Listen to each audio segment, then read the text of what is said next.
Okay, so at this point the wine is starting to get very clear, and just to help make sure it stays clear and becomes more clear, and you transfer it to another carboy.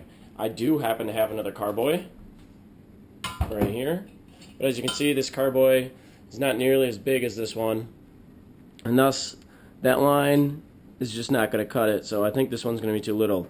So what I'm going to do is I'm going to then transfer this from this carboy into my primary fermenter.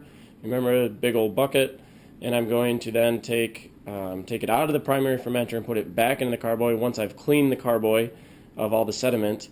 And the only reason I'm putting it back into the carboy instead of leaving it in this primary fermenter is because I want to be able to look at it and see how clear it is and be able to get a judge on what it looks like. I'm just going to sanitize the primary fermenter, the siphon rod, and the tube, and then I'm going to try and show you here what the sediment looks like on the bottom. All that line you can see that goes across the bottom, that's all still leftover sediment from when I transferred it to the primary fermenter into this carboy for secondary fermentation. And this is what I'm trying to get rid of to make sure it doesn't get stirred up or anything like that when I go when we get into the bottling phase.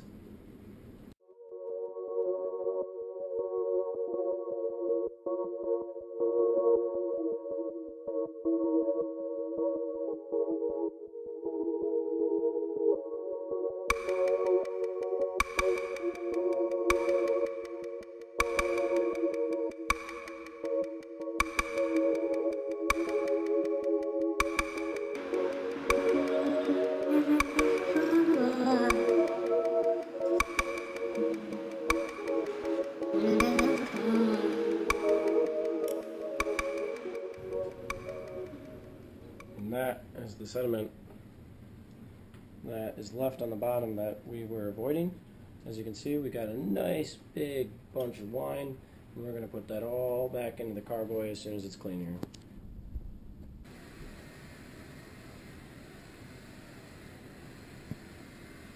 As you can see, the carboy is clean and the wine is ready, so I'm going to transfer it back into the carboy.